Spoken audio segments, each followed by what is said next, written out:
I've been teaching all day and I am dying.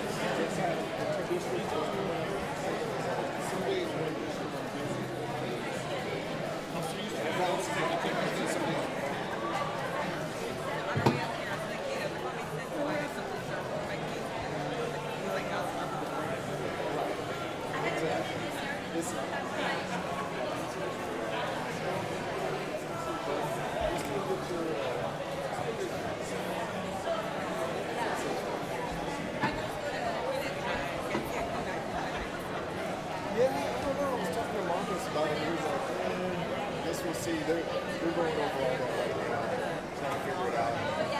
He told me that they basically finance, they run all different things.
right, if anybody can grab their seat, we're getting started right now. Hello, everyone, welcome.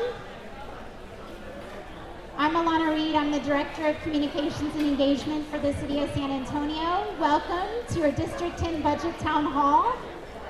I'm going to quickly go over tonight's agenda. So we're going to watch a quick video, then I'm going to introduce your council member, and then we are going to have a little panel discussion. Then we're going to open it up to your questions. We'll take your questions until 8 o'clock tonight, and then we have door prizes at the end. So let's get started with our video.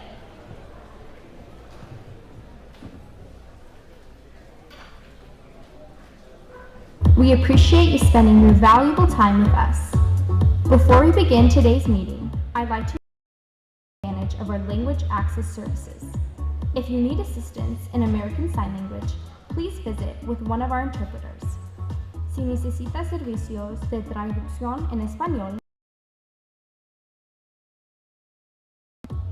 we invite you to participate in this meeting through a few ways. Listen actively to each speaker and try to connect your comments to the conversation. Respect other people's opinions, even if they are different from yours. Please don't interrupt them and wait for your turn to be called on. Be curious. Please be open to new perspectives and seek understanding.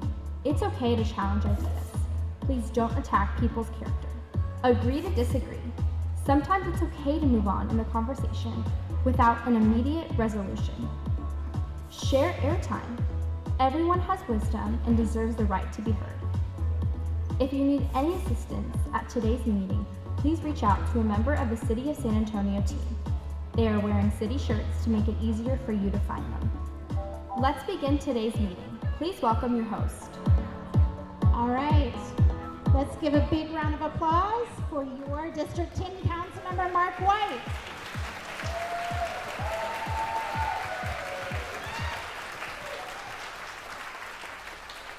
Well, how are we this evening? Everybody doing all right? Everybody take a look around this room. Do we do it right in District 10 or what? I would expect nothing. For being here this evening meeting with the are here tonight. See in the budget. So thank you all for attending. I want to thank city staff. How about a hand for city staff for helping to put this together?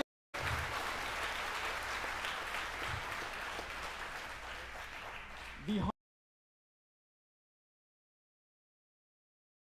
city staff or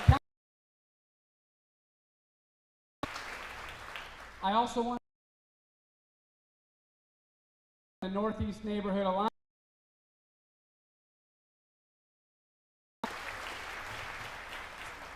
And our mayor, we're very appreciative of Mayor Jones for attending tonight. And Mayor, would you like to come? Thank you all for taking the time to listen. To your point, Councilman, I've been here several times, and this is not a shy group. And so I'm always thankful of y'all's good feedback. Really good job. They worked all summer to figure out how we close the gap in 26, as we're also looking at how we close the gap in 27. As you know, we've got to look at our budgets, not just 1 and 2 years, but also 5 years. And so some of the programs that you're going to that we ask ourselves, how do we best strengthen our general fund? Because if you may remember the city manager's slide previously, if we don't do anything, that gap 30. So I really want to hear from you all your good questions on kind of what do we prioritize, how do we help ourselves in the long term. As you also know in your daily life, you don't just think about that budget, that 12-month budget, right? You also look at, hey, what are the aspirational things I want to do? What do I want to do with my budget? Where do I want to be 10 years from now, right? 7, 10 years from now. And so one of those things that we've got to be thinking about in the context of this budget is what our downtown looks like and what this amazing opportunity, this generational investment could look like. So I thank you for being here today. Thursday, we've got a really important vote at the City Council. The city staff, while they've been working hard on this budget, they've also been working really hard to negotiate with the Spurs on a term sheet, right? This is kind of the outlines of what that plan would look like. I'm thankful for their hard work. And now I think we need to do two things before we as a community vote on that. I think we need to get independent information on the cost and benefit of the Spurs Arena. Right now, the only numbers we have are from the Spurs. I love the Spurs, I want the Spurs here, but I want independent information. And that'll...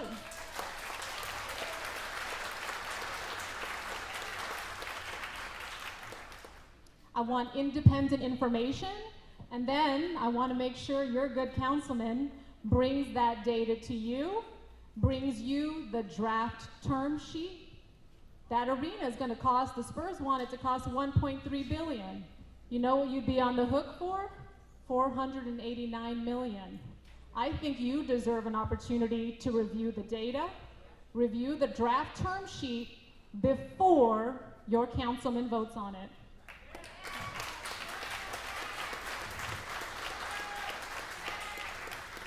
And if you agree with me, please make sure you encourage him to support my resolution on Thursday.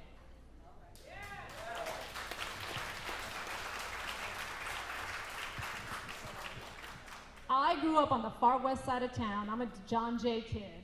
And this morning, I had the privilege of giving some high fives to some little kids at the pre-K for SA on the west side. And I was deliberate. I picked that one specifically because that was right down the street from where I grew up. And so I was very happy about them starting their first day of school, but I had to think about it. If we don't get that deal right, those kids are going to be paying for it in 30 years. That's how we have to think about this, not just us, but the next generation. And that's why when folks say, hey, we got to vote on this on the 21st, no, we don't. No, we don't.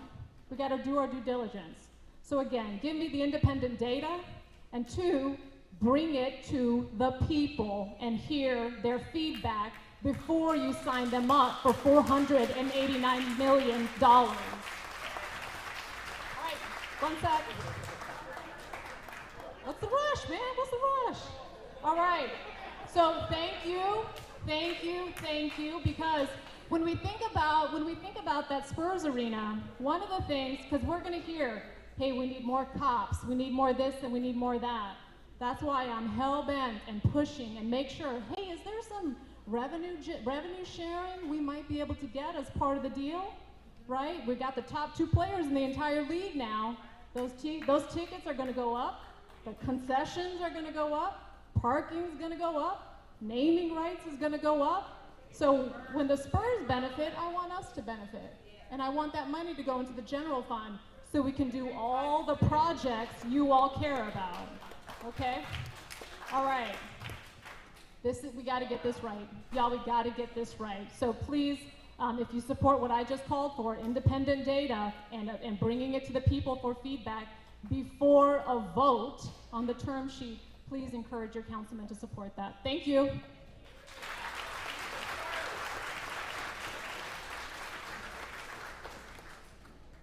Well, I'm not sure where JC went, because unfortunately the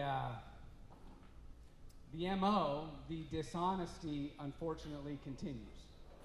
Okay, because we had actually, to let everybody in on this, tonight's about the town hall on the budget.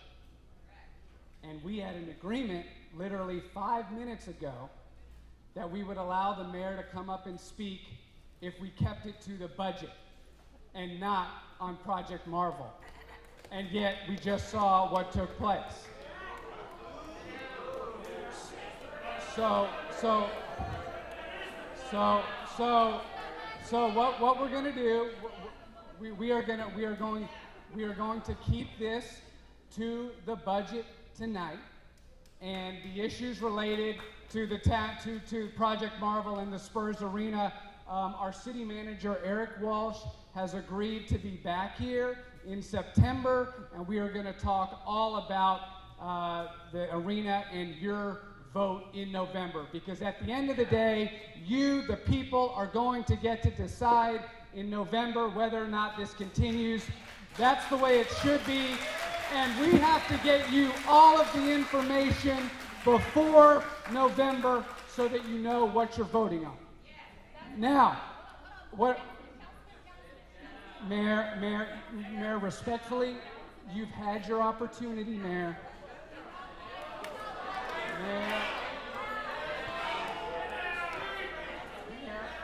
Mayor. What I want to do now is I want to recognize two of my council colleagues that are here tonight, Councilwoman Marina Aldrete Gavito and Councilwoman Terry Castillo. Please come up.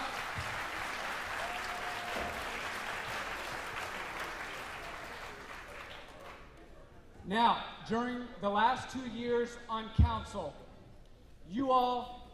we have discussed so often, right, the need for our city government to focus on core services, right? It's about public safety, it's about infrastructure, it's about delivering basic city services to you in a high quality manner.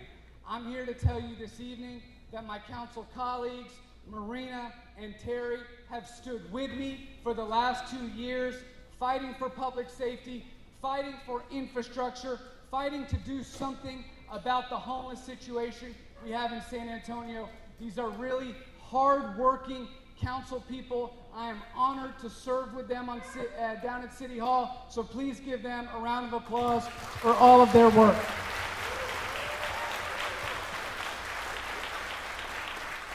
Well, good evening, District 10. I am Marina Alderete Gavito. I'm the City Councilwoman for District 7. You have an amazing council member in Mark White. He's right. Him and I partner for your top concern, which is public safety. So whether it's we need more police officers, whether we need more firefighters, whether we need more animal care service patrol officers, he knows this district intimately. He is a great champion and advocate for you all. I was talking to some of you all earlier, and y'all were saying, we do not want our taxes raised. The loudest voice on the dais for not raising your taxes is your Councilman Mark White.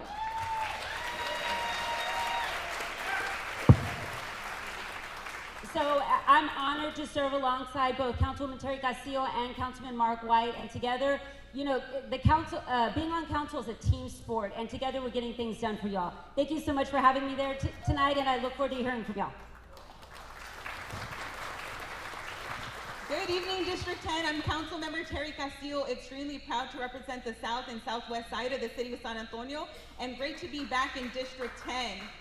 Just last week, your council member drove me around District 10 to ensure that council is well aware of what your needs are, ranging from public safety to infrastructure and so much more. And as the councilwoman mentioned, governing down at City Hall is a team sport, and it's about collaborating, working with each other to ensure that we're well aware of what those needs are throughout the city of San Antonio. So as the councilwoman mentioned, you all have a champion at City Hall for what those needs are, whether it's senior center services, infrastructure improvements, and or public safety.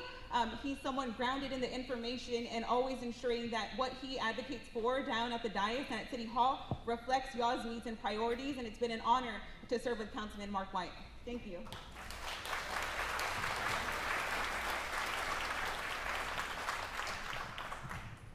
All right, that is what it's all about, right?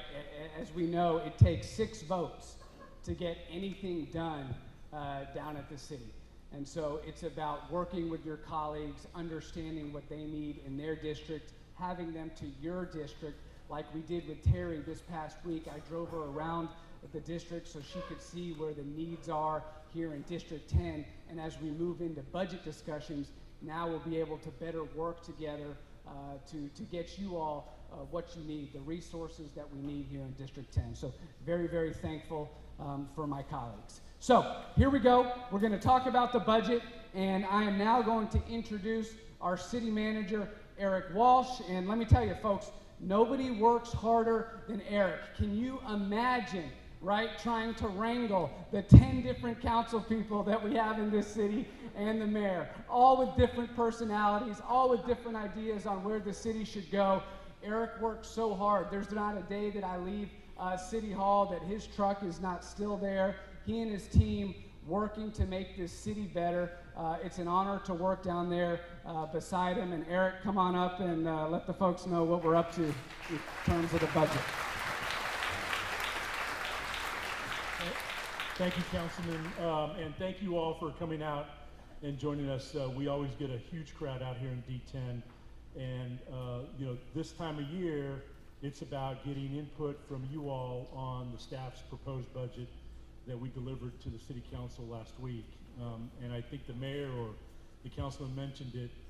The council is scheduled to approve this budget on September 18th. Several challenges ahead of us, and I'll cover high level, but much to the point of the mayor and the councilman, we're in a period where we have to be very careful with our spending.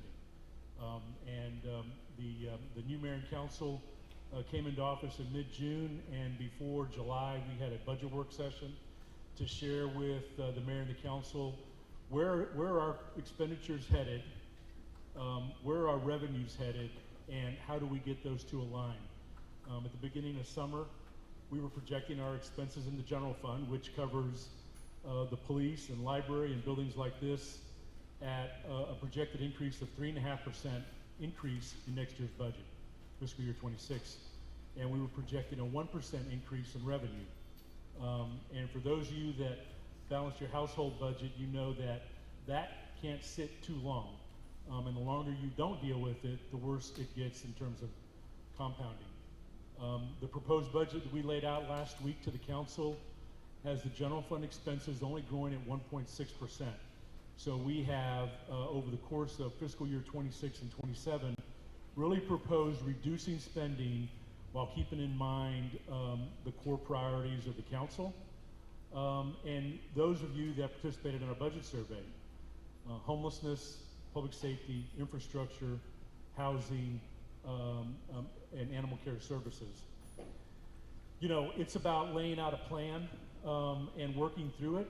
We have seen, for the first time since 2010, I know several of you may feel differently or experience something differently, but overall the city is seeing a 1% decrease in our taxable value. That's all residential and commercial.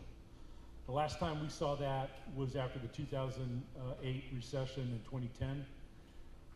So very unusual, but something to the point that the mayor and the councilman made, making sure that we're aware of what we're spending and making sure that it's aligned with your priorities is key. You're going to hear from these three gentlemen behind me through a number of questions and answers. Chief McManus, Anthony from Public Works, and Patrick from Homelessness. There are a lot of other folks in the room, executives from other departments. As I look around the room, I see our Animal Care Services Director, Parks and Rec executive staff, we've got Metro Health, we've got the Fire Department, Code Compliance, Development Services, the Budget Office, Justina, our Budget Director there in the back. We've got other members of the City Manager's Office and a whole slew of folks here tonight to help answer questions that you might have. Tonight is the first night of these town halls. We're having a similar one in District 3 right now. And we'll compile the feedback we hear from all of you and present that back to the council as they go through their deliberations. Beginning tomorrow, we are starting our budget work sessions, and Chief McManus, Chief Frosto from the Fire Department, and Presiding Municipal Court Judge Obledo will be presenting their budget to the council. We've got on Wednesday, homelessness, human services, and animal care services. And for the next 5 weeks, we'll be doing 2 long day sessions with the council, for the council and the mayor and the council to dig into the details. And then, you know, frankly, it's time to start talking about adjustments that the council may want to do in advance of the 18th. So your feedback tonight is important.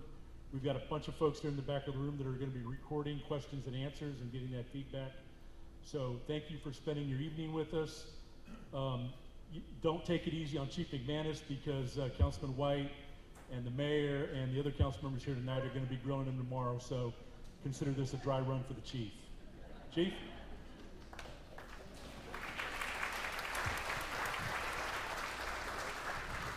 I second that. We're not going to take it easy on you, Chief. All right, so I've got the first couple of questions here for each of our panelists. I'm going to allow them to introduce themselves, answer the question, and then we are going to move on to your question. So, Chief McManus, you all know him. He's nice enough to come out here all the time. We have a plan at the city, right, to have more officers on patrol rather than on call. Would love for you to explain to the citizens or my residents what the plan is, and then anything else you'd like to share. Thanks, Chief. Thanks, Councilmember. Good evening, everybody. Nice to see you all again. If you remember, I'm always saying this because a couple people asked me when I came in, they asked me how my back was. Remember last time I came in here, I probably crawled up onto the stage, and I had back surgery and about 2-3 months ago, and I'm 100%, so I'm all back.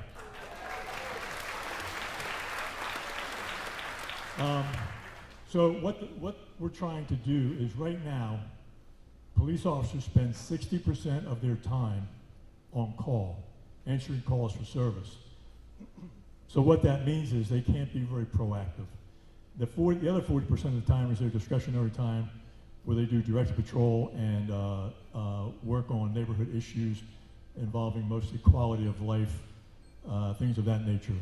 So as we increase the number of officers on the department, that ratio goes up, the 40% goes up, and right now, I believe we're up to around 51%. The last time we measured it was 40% or 41%. So as we gain more officers, the officers get more discretionary time. And typically what that does as well is when officers are on direct patrol and handling problems in neighborhoods, that usually fixes things where somebody doesn't have to call the police. So the number of calls for service go down when that happens as well. So that's what we're shooting for, and that's it. Thank you. Thank you, Chief. And y'all will remember, because we've talked about it in here, the city's plan was to fund 65 additional officers in this year's budget, right? And as it sits here right now, the budget is calling for only an additional 25. And so, as you all know, I'm going to push hard for that 65.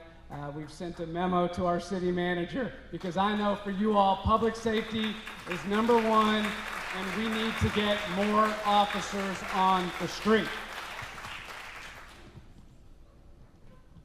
Told you that was coming, Eric. We'll discuss it more tomorrow. Okay, Patrick, introduce yourself, please, and new strategies regarding homelessness in the coming year. Hi everyone, I'm Patrick Steck, currently Assistant Director in the Department of Human Services. I say currently because with the 26 proposed budget, one of the major homeless strategies is actually creating a new city department for the city called the Homeless Services and Strategies Department. We're doing that out of existing resources from my department, Human Services. It will be led and directed by the Chief Housing Officer, Mark Carmona, who has been with the city for about 4 years, coordinating between housing and homelessness. And so I'm really excited to be under his leadership, really in elevating the profile of homelessness. We know from budget surveys, from our work with council, it is a top priority of you all, our residents. We are elevating this department to not just continue doing the work that we're doing, but better coordinate across other systems. You know, we work well with our SAFE officers, our police officers, day to day. My team is doing street outreach engagements with people that you're seeing out on the streets, working to get them into a permanent housing situation.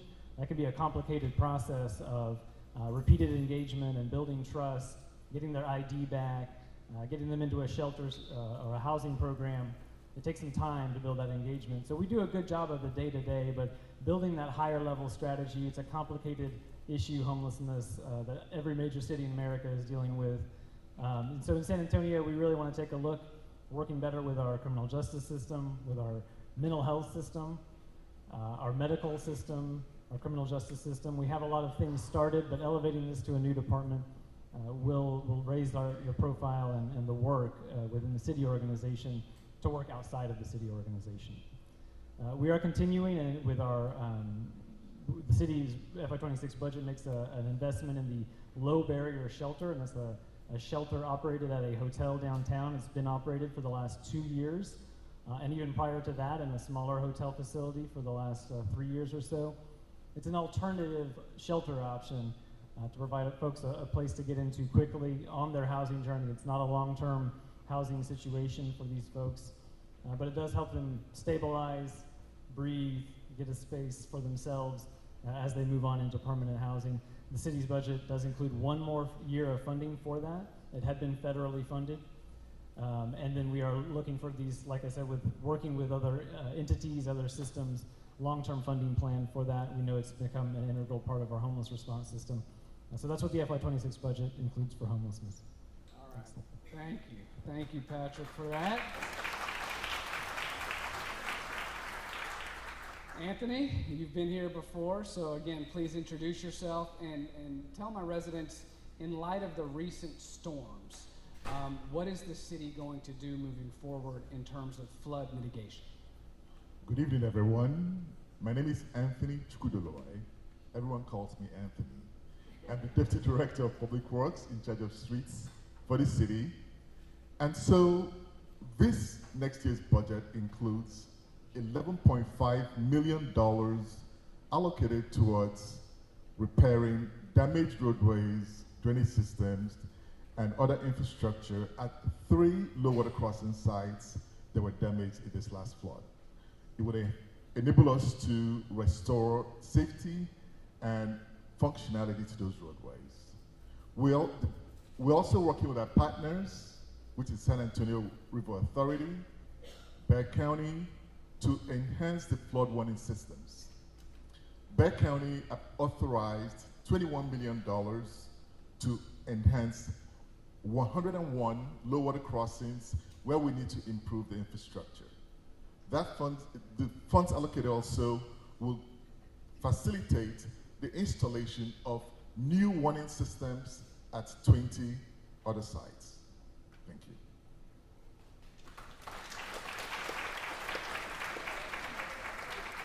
Just real quick to add what Anthony's talking about, and most of you probably know, but it's a good, if you don't, it's a good reminder.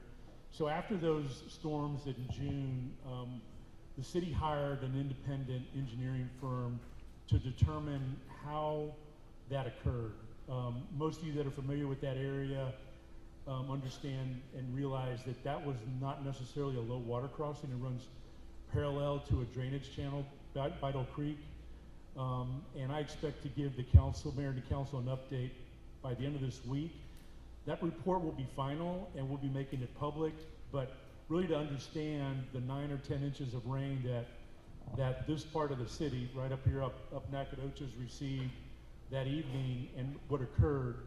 And you know, part of that is making sure that that doesn't happen again, but also understanding exactly what happened. And I did want to also point out, Anthony mentioned the county and what they're doing in cooperation with the River Authority and the city in terms of those low water crossings.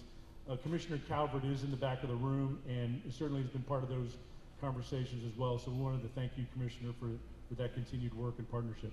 Thank you. Yeah, you stole my thunder, Eric. Please give the commissioner a round of applause. He works so hard here for Bexar County. He really does a great job, and he's been a partner for us at the city in taking care of our mutual community. So, okay. Ah, homework, huh? Always studying, huh, Tommy? Always. All right, so those are our first questions. Now it's time for yours. We have folks in the teal shirts that are going to be walking around. So if you have a question, I guess, and a gray shirt as well. If you have a question, please raise your hand. We have a limited amount of time, so we're going to ask that you keep your questions nice and concise. So here we go. Raise your hand for questions. There we go, our first question. My name's Mario. I just had a question on some of the infrastructure from the floods. Is there going to be any assistance from the state of Texas or any federal funds that we can tap into?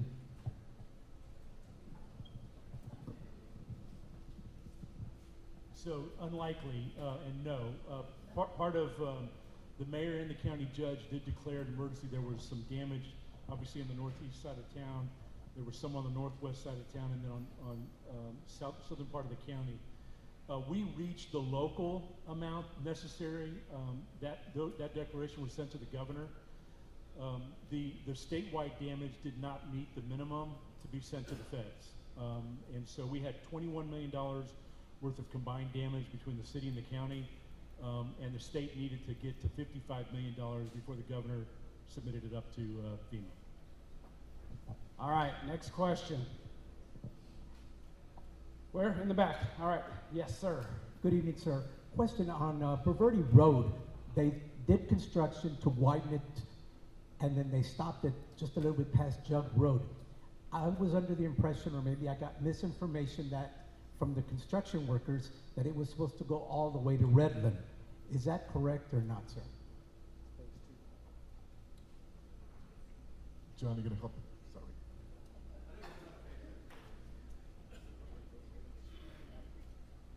Thank you for your question. So I do believe that there's another phase being planned for that. So I think the construction workers were talking about the additional phase that is coming. So more to see. It'll all get done. Just take a little bit longer. Next question. Yes, I'm going to give you the mic right here.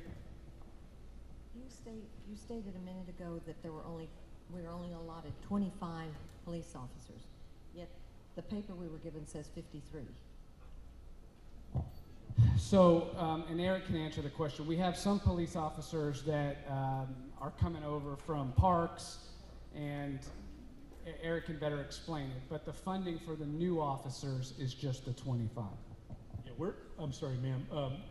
There are additional 28 officers that are being added in next year's budget, and they are primarily the supervisors for the new substation that will open up in 2027 off of South Flores.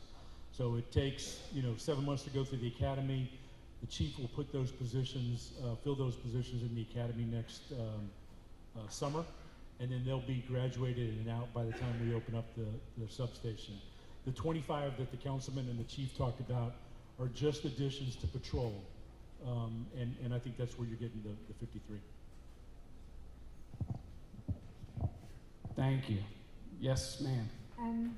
My question is about the homelessness.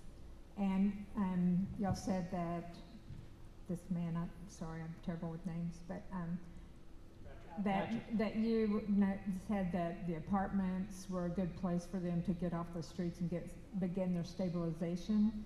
And I wondered, could you explain to us the most effective way, like a process to help people to get reestablished into the community?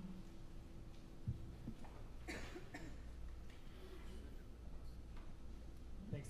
So the initiative in the budget that we're funding for One Mary is actually a hotel facility, but it's a short-term stay. That is intended for folks who've been on the street the longest, typically. But yes, long-term, it's assisting them with getting into housing, whether it's getting their employment and income stabilized so that they can afford a place of their own. To assist folks, I always leave two numbers in any presentation. One is 311. If you see an encampment, need to report it to the city, 311 takes that. But the other is our homeless, now Community Connections hotline. It's 210-207-1799. That's our entry point into all things in the homeless response system. We even have some flyers and cards here. We can get connected with you after. And so that's the place where you can start the conversation with someone who knows all the resources in the community and get them into the system where they can best get the help that they need. In the back left. Yeah, talking about sidewalks around the area. I live in Lawns Creek. Lawns Creek, Knoll Creek, and some other subdivisions don't have access to the school bus. And East Classen Road doesn't have part of the Classen Road, doesn't have sidewalks. The people who go from high school junior and the normal level, the primary, they walk. It's not, the people fly in the streets, they don't, some kids are walking along, and I'm concerning because we are going to have a big accident, a part of the heat, because the kids needs to walk with this heat in all the 3 levels. What we can do to mitigate that? It's been a long time. I have lived in here 25 years. Thank you so much for that question. We have over 1,300 miles of areas in the city where there are lots of gaps, where the sidewalks don't exist.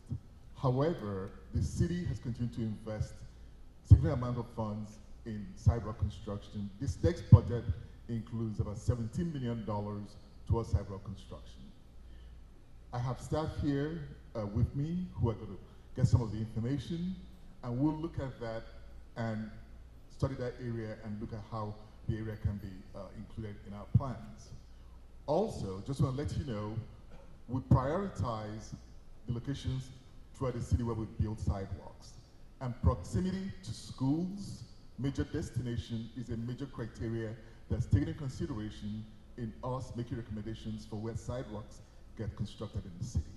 So I'll have staff look into that and get that information, and we're going to plan and look at that area. Thank you. In the back. I have a question concerning the park police that you said are moving to the city police. How is that going to affect your District 10 parks? We don't have enough park police as it is. We're going to absorb the vacancies that are created in park when one of them leaves for whatever reason, and those responsibilities will transfer over to SAPD, and we'll look at the coverage in all the parks and reevaluate that.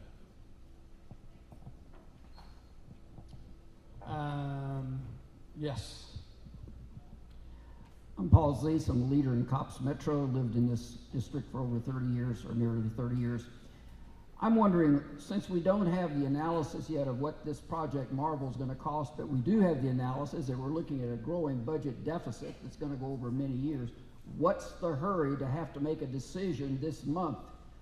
The Spurs have several more years out in their current facility. They don't have to move next week. Why are we in a hurry to do things before we have the information? Yeah, so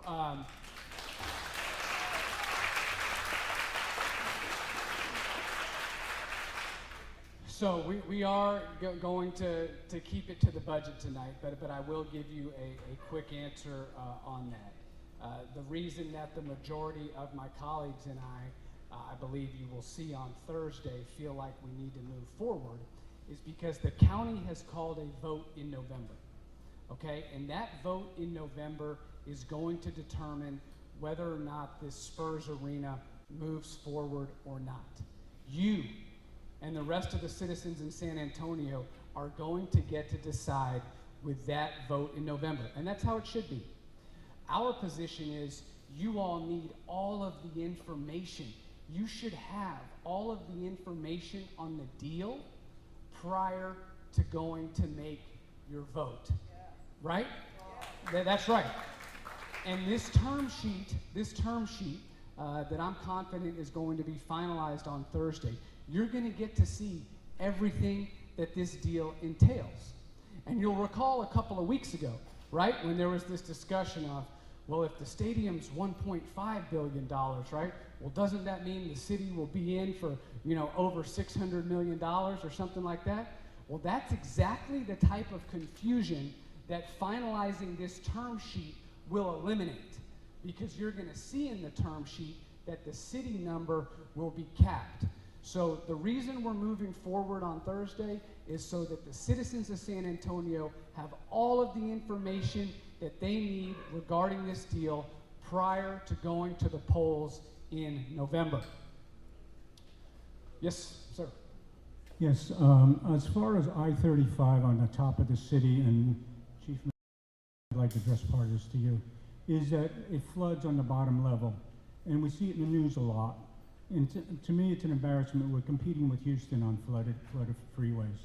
So my question is, when we see that happening, is there a way we can get the police? Because if we don't have this, the physical solution to have that, because we're supposed to have a tunnel underneath the city to bypass that flooding. But if we don't have a physical solution, can we shut that down real early so that we don't have people stranded in their cars, or is that already happening? No, if we have information that there's going to be flooding to where it becomes dangerous for folks to drive that way, then we'll shut it down. Without a doubt, we'll shut it down. We'll work with fire to do that as well. Okay? One other thing, you're talking about downtown 35, right? Yeah, right, just on the north of downtown. So I don't think anybody here is from TxDOT, but TxDOT is doing a review of the highway system that encircles downtown. And I know that that's been an area that our infrastructure folks have pointed out, as well as police and fire. Frankly, the grates and the runoff and the pumping mechanisms down there aren't big enough. And so TxDOT is working to determine that. I mean, it seems to be happening more frequently. You know, something like a heavy sprinkle starts to pull water down there in those lower levels, but I know TxDOT's looking at that, and we'll stay on top of it as well. Thank you. Yes. Thank you. I'm talking about staying healthy and young. This is a center that I come to all the time. We right now have 1,800 active members. We have 300 to 400 daily, but we do not have enough room for exercising. We only limited to 22 people per exercise group. We have land right out there. I was wondering, could we break those windows open and expand a little bit further? Because the people from Walker Ranch are coming over here now to take over some exercise because they've been cut down. That eliminates me from getting in some of the classes that I used to get into. Now, what I'm starting to do is come and stand in front of that desk on Wednesday mornings to make sure that I get a spot. How about us expanding out there? Yeah. Well, you'll remember last year, right, they were threatening to cut the hours of the senior center. But my colleagues and I over here teamed up and we made sure the senior center hours remained open. Can we expand the senior center, Eric? I don't know. We're going to need some more money for this. What do you think? It's only money, he says. It's only money. Listen, I think it's a great idea. The fiscal environment right now, in all honesty, is very, very difficult. But I can promise you that my colleagues and I would love to expand senior centers. Us here, them in their district, all across the city. So to the extent that our good folks can find us some more money, maybe in a bond project down the road, would love to do it. So what do I need to do to continue to let y'all know that this needs to be done? Well, it is now, Eric, you wrote it down, right? Stay engaged. Stay engaged, and we'll keep pushing. I promise you, we will do it. Okay, thank you. I'm not sure if there's anyone here from the Code Compliance Department tonight, but we all know that there needs to be an increase, not just in officers, but an improved process that Code Compliance uses to take care of our area. I would love to have you, Eric, or Mayor Jones, come take a ride with me through my neighborhood and see what things are like. Guy right here.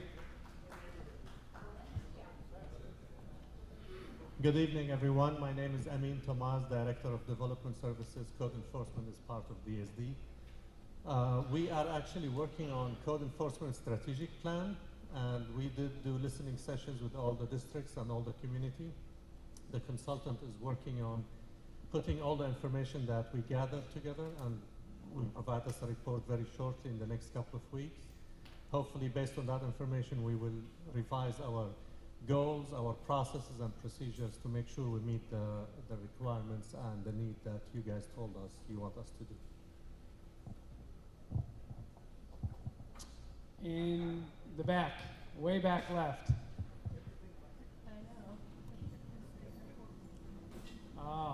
Yeah.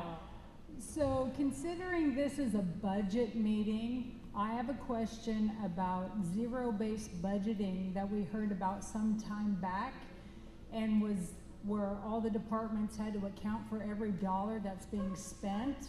And I'm wondering, did that play any part in this budget that we're discussing now? Was that a part of this year's planning? Great question. My 3 favorite words, right? Zero-based budgeting. That idea started right here in this room, and I'm going to ask Eric to come up in a minute. See that? You see how he slowly tried to slip out?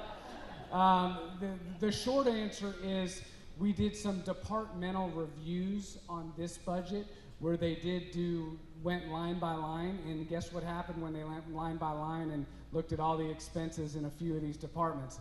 They found some more money to help us close this budget gap. But starting this fall, I believe, we're going to look at actually the hybrid zero-based budgeting, performance-based budgeting model, and I'll let Eric talk about that. Thank you, Councilman. So the council is right.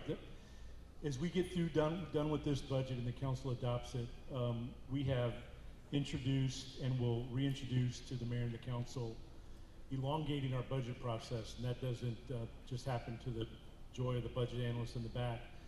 But frankly, it makes a lot of sense given that the mayor and the council are now on 4-year terms.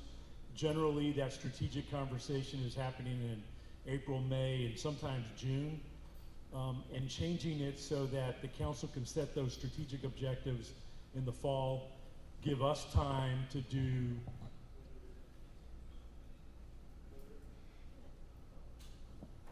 whether it's zero-based budgeting, outcome-based budgeting, performance-based budgeting, and doing that analysis during the year so that we're prepared and can come back to the council in advance. So we'll be looking at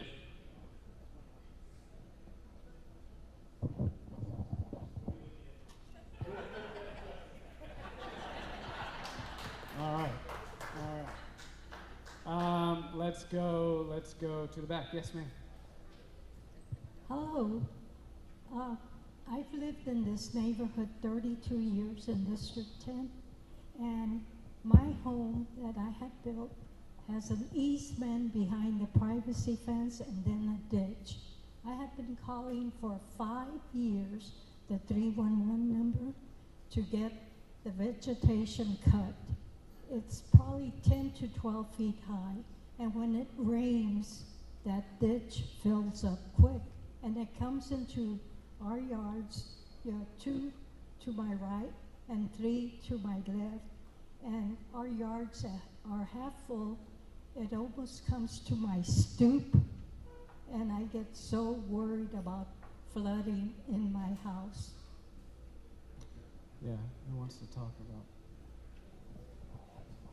Thank you for your question. I'll come back and connect with you afterwards, but all of our natural creekways and ditches are maintained on a regular cycle.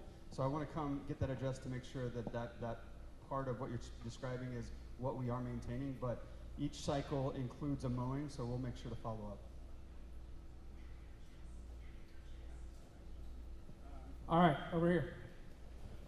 Hi, my name is Lisa Peacock, and my question is, I'm curious about the homeless. When you move an encampment, are social services or support services there at the same time?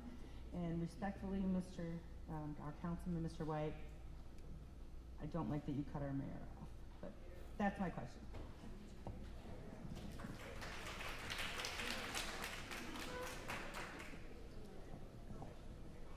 So yes, short answer, yes, we do provide. So we have a coordinated process of removing encampments. That includes our outreach services. We do work with police on the actual site abatement event.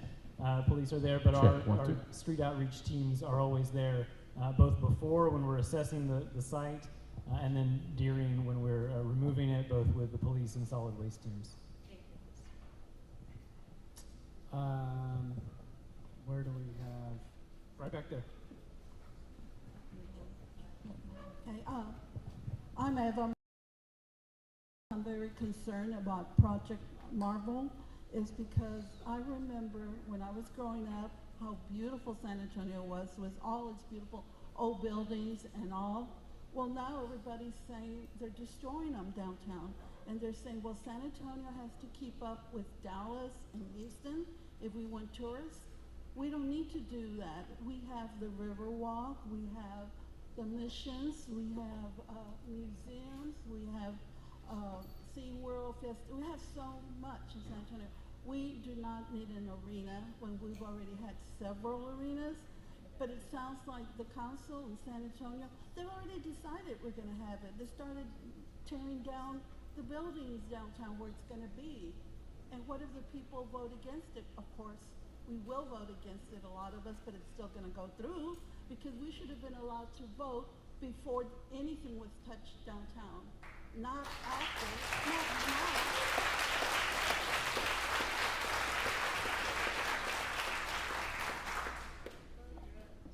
Yes, ma'am. Those are duly noted concerns, and again, nothing has been decided yet, and it's not up to the city council at the end of the day to say yes or no to the arena. It is going to be up to the vote of the citizens in November.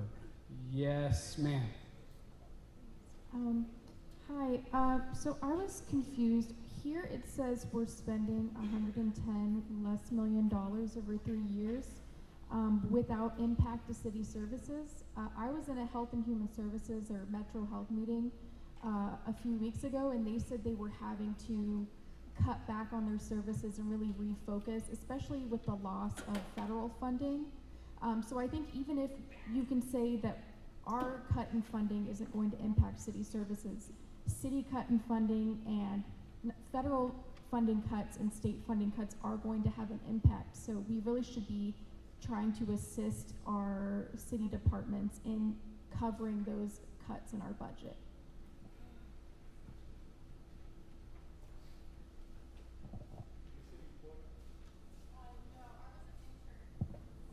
Okay, so part of what you're describing is, I think a lot of folks, a lot of public entities are feeling. To date, the city has lost about $1.4 million in a Metro Health grant and $21 million in a solar grant. Do I think that that we will continue to see declines in federal or state funding? Likely. This budget reduces 68 positions out of our 13,000 member team. 35 of those positions are filled, and we started slowing hiring of non-critical positions in the fall. I'm sorry, in the spring, earlier in the spring, when we saw where we were at financially. And beginning last Thursday, HR started talking to those 35 individuals, and we have positions for those individuals with no change in pay, because we do need to fill those positions. But that's a tough choice, right? Because we are trying to bend our expenses down, and out of the 13,000 employees we have, the vast majority of what we spend per year is individuals, but it's going to require us to be a little bit more aware of those expenses and control them. And that's not a good thing always. You never want to be in a position, hell, as a city manager, we didn't even lay anybody off during COVID, so this is the first time I've gone through this as a city manager. It's not easy, but we're trying to do it compassionately with those employees and make sure they got a landing spot.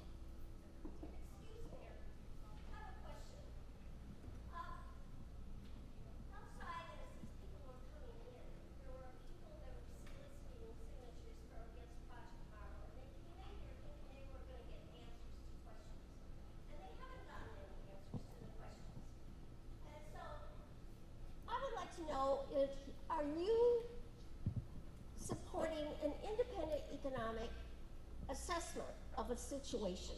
Because this is a budget meeting.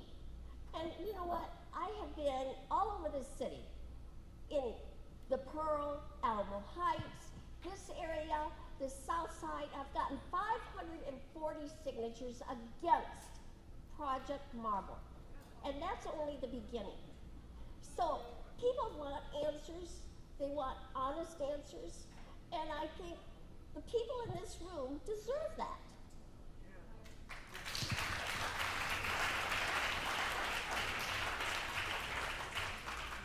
Yes, ma'am, I agree with you. Transparency has got to be at the top of absolutely everything we do, and that includes Project Marvel, and that includes what we've been talking about over the last couple weeks, which is the Spurs Arena portion of the project. So what you know you're going to get from me is continue to push to get all of the information to the public, get the details of that term sheet to the public so that everybody knows the terms of the deal when you get to vote in November. But tonight, and we will be having, I can promise you this, we're going to have multiple other community meetings between now and November to discuss the Spurs Arena vote. But tonight we need to stay focused just on the upcoming 2026 budget. Yes, sir. I'm advised that the city is more than $2 billion in the hole. And I respectfully submit that the Spurs Arena is a budget item. It's nearly $500 million that we don't have to spend. And I see no reason it should even be on the council agenda to put on a ballot. It's so obvious that it's not an essential service. Yeah, so I can tell you this. If money for a new Spurs Arena was coming out of this general fund budget, we would most definitely be talking about the Spurs Arena tonight. But if you look at the details, the financial structure of the deal, which again our city manager will go over for everybody when he's back here in September, there are no general fund dollars going towards the Spurs Arena. Yes, sir. Good evening, and thanks for all the folks from the city coming out to visit District 10. We appreciate that you remember us, and we will certainly remember you all and appreciate what you all do for us.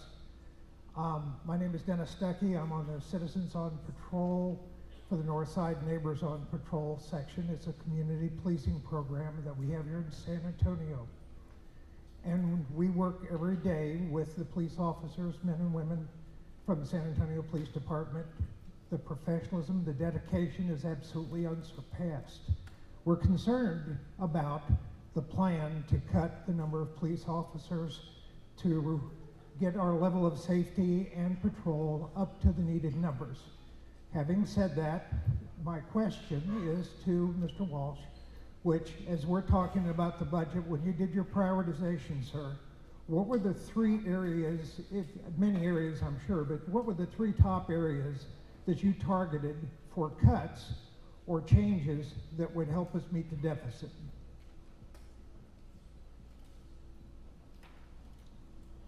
So there were 4 departments this year that went through what's called a comprehensive budget review during the fiscal year, this year. Public Works, Human Services, Parks and Rec, and Metro Health. And it was more than just a budget review, it was a review of internal processes and efficiencies. And all told, there's about $6.5, almost $7 million worth of reductions proposed in the budget in those areas, none of which touches any major services that we provide, but eliminated some of the duplication. And I'll give you an example, although to your point, this is getting really timely. There were 24 different parks programs that we funded throughout the city, different centers, and our staff and the park staff looked at average attendance. Each one of those programs, we are paying contractors, in most cases, to provide whatever the instruction or lead is. The proposed budget eliminates all of the classes that had an average of 5 attendees or less. And in some cases, we had 0, but in those cases, we're still paying someone to be there. So the comprehensive budget review really gave us a leg up. And as we go into fiscal year 26, we'll target 3 other departments. I say 3 because that group is going to, I'm going to ask them to look at consolidations that we can bring back to the council this time next year within our large organization. But that's a brief example of that. We're going to go to Larry for this question. I want to ask about street repair. Why do we keep repairing the same streets over and over and over again? I know that in Europe they have a way of building their streets so they have a deeper bed and they last a heck of a lot longer. Have we looked at any way of investing in a better approach to street repair so we don't seem to be doing it every 6 months?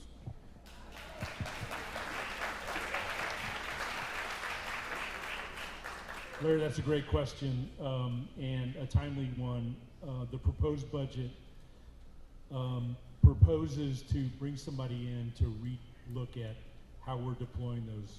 We have $122 million in the budget next year for street maintenance.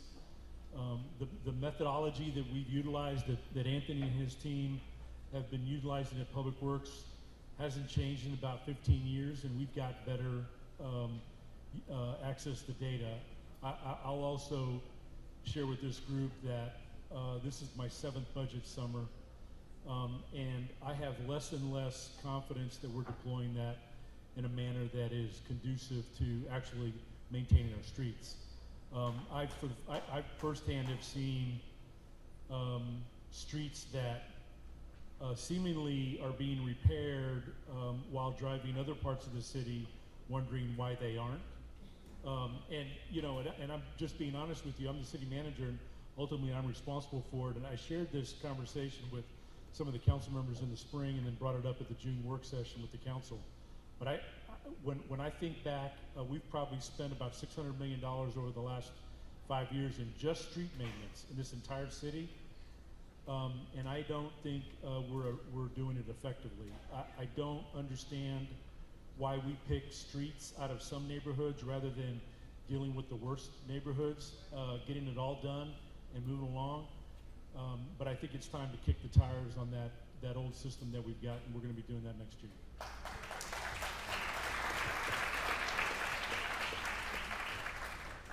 Yeah, we got 22% of the roads in this city, right? You've heard me say it before, are in poor or failing condition. Gaps in the sidewalks, drainage problems. San Antonio's infrastructure is aging, and so I continue to urge my colleagues, right? Money for public safety, money for infrastructure improvements. That's where we need to be spending your tax dollars. How can we most directly and positively impact your day-to-day lives? That's what I'm looking at when I'm looking at the 2026 budget. I'm Bertle Parks, and I live in a subdivision near here. I want to thank the city for all that they have done so far. I want to give a special thank you to our first responders, our police officers, and our firemen, who are always there risking their lives for us day after day after day. I want to know why the city isn't ready to do the same thing for them. By cutting the number of police that we're going to fund, we don't just put our lives at more risk, we put their lives at more risk. I have not seen serious patrolling in our neighborhood in quite a while. And Chief, I understand that we were doing that a lot because of the hot spot.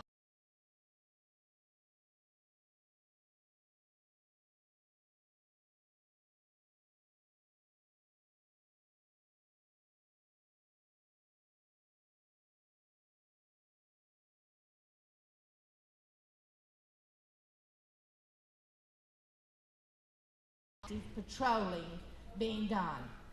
And by taking our police force now, and we're going to spread that even farther because we're going to have them now patrolling the parks. So I just want to express my concern. I understand there's been cuts taken, that we have to make cuts. I just want to say I'm not in agreement with it being cutting our first responders. Yeah, thank you. And listen, 3 of my colleagues signed that memo with me to the city manager. Tomorrow, we have our public safety budget briefing. This is going to come up again tomorrow. And I think City Council at the end of the day is going to have a decision to make, because I believe it's about an additional $2.1 million. 2.4? It's an additional $2.4 million to get the additional 40 officers into the budget. We have a $1.7 billion general fund. I think we can find the $2.4 million to add these 40 additional police, and I'm going to keep working and see if we can make that happen. Hi, good evening. My name is Kayla Carter. I'm the founder and CEO of a nonprofit located right here in D10 called For Her. And we provide essential services to survivors of domestic violence. We do mental health services and economic empowerment services. We have actually been a part of the 2024 and 2025 budget, and I'm sorry, 2023 and 2024 budget for the city in providing these services, and we are not in this next fiscal year's budget. So we were notified in March that it was recommended to extend our contract 8 months, which would put us into May of next year. And then I was notified on Thursday that actually our funding is ending in September. That is devastating for women in our community and for those who are seeking services, who oftentimes will end up homeless, who will be a part of the justice system because there's not a safety net of support, and that's what For Her is offering. So I want to know what can we do to advocate for our organization to receive that funding, because all other domestic violence serving organizations that were in the budget are still in the budget. Even though they are reduced amounts, we were the only ones cut, and we are the only domestic violence serving organization in D10. Well, it's good to see you again, and it's a great organization. It really, really is. So to answer that question, I'll just simply say this. The financial times at City Hall are very, very tough right now. And we get asked by hundreds of organizations to fund their priorities every single year. And unfortunately, not all of them can be funded. So what I have been recommending to the nonprofits and any organization that seeks city dollars to do is come and give each council member sort of a one-pager with, here's what we were able to do with the money last year. Here are the results that we were able to achieve for the citizens of San Antonio. And if we get the additional funding in the coming year, here's what we expect to be able to achieve in the coming year. Get that to each of the council members, set up meetings with each of the council members and talk with them, because I can promise you, and I say it all the time, my colleagues, folks, not only do they work hard, they have big hearts. They care about the citizens of San Antonio, and on issues like this especially, they want to help, and we will do everything we can to help. It's just that we cannot fund everybody every year. But so I look forward to working with you. Please get us some more information on that, and I promise you I'll share it with my colleagues and we'll give it a look. Yes. Sorry. Hi, sorry. My question is about public libraries. I know hours have been cut since COVID, and I just don't understand why the majority of weekdays libraries are closing at 6 p.m. when most hardworking families don't get off of work until 5 p.m.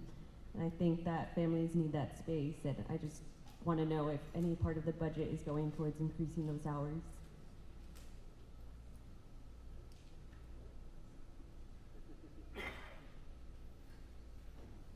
Hi, I'm Kathy Donnellan. I'm one of the assistant library directors.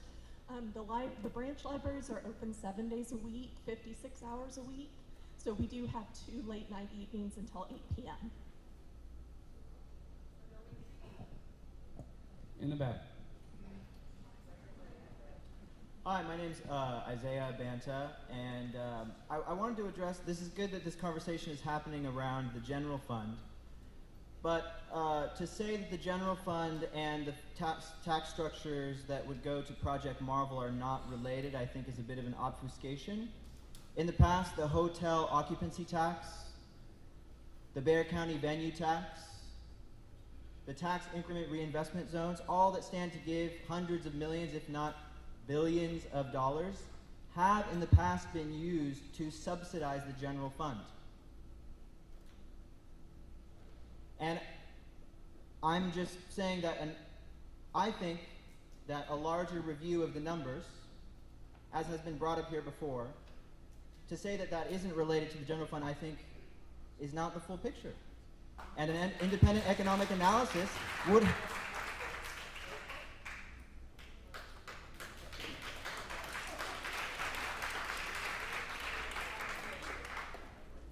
Appreciate your perspective on that, certainly. And again, we're going to be talking more about that as the vote comes near in November.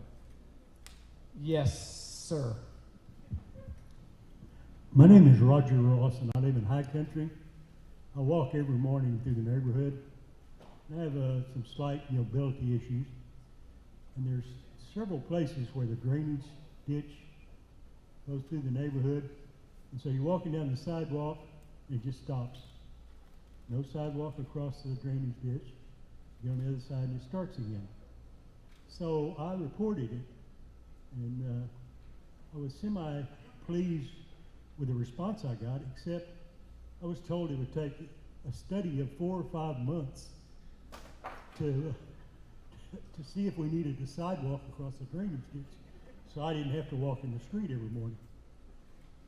I mean, can't somebody just go out there and say, man, there's no sidewalk here, let's put one in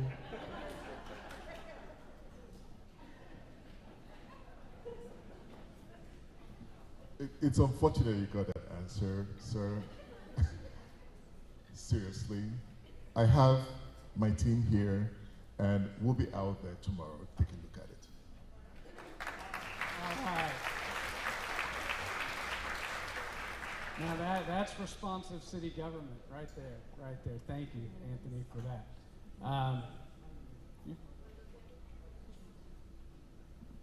This has nothing to do with Project Marvel.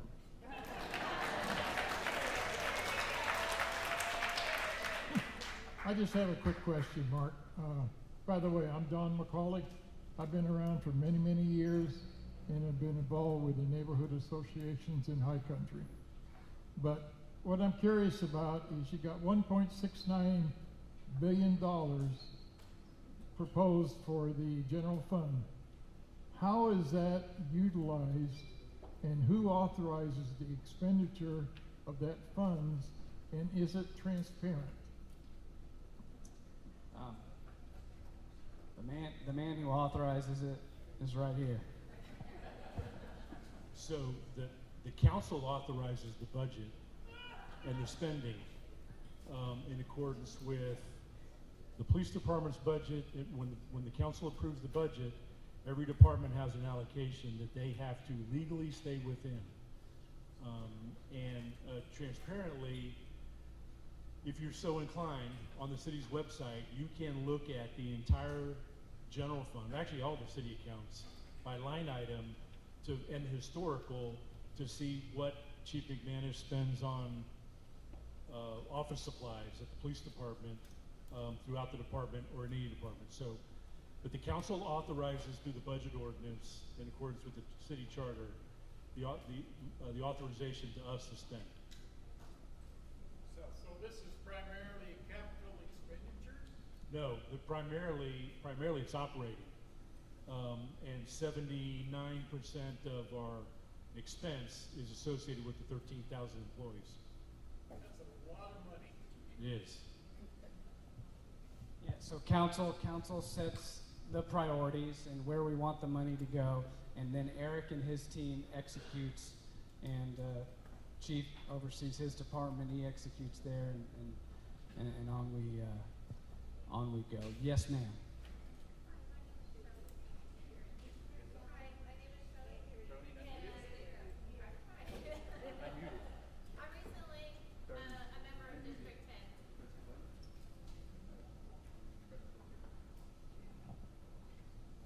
Check, one check. Now it's working? Okay. Hi, my name is Shelly. Recently my husband and I purchased a house here at District 10. I wanted to know that when there is a bond that has been approved previously but is no longer needed for certain funds and a project has not yet been completed, is that able to be reviewed?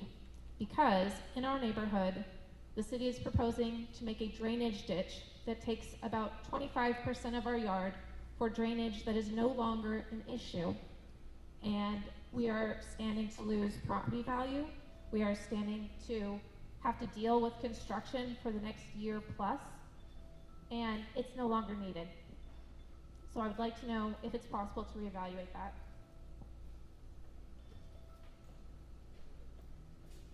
So if you wouldn't mind, John, wait, pick your hand up. John will come talk to you because to follow up on that specific concern. That seems a little unusual, and we'll make sure we follow up on that. All right. Yes, ma'am. With Cops Metro, and I'd like to know, out of that 17.5 million for house repairs, how much of that is going to be allocated to District 10?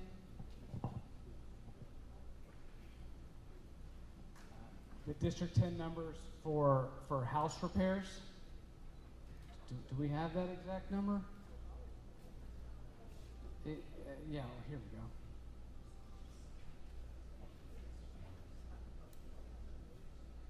Hi, my name is Justina Tate. I'm the budget director. I don't have that specific number, but we will definitely follow up with you. We've got time for a couple more, and then Councilman Gallagher is going to come up for everybody's favorite part of the night, which is our door prizes. My name is Leslie Holland. I am a teacher here in San Antonio. My question is for Chief McManus. Within your budget for the coming year,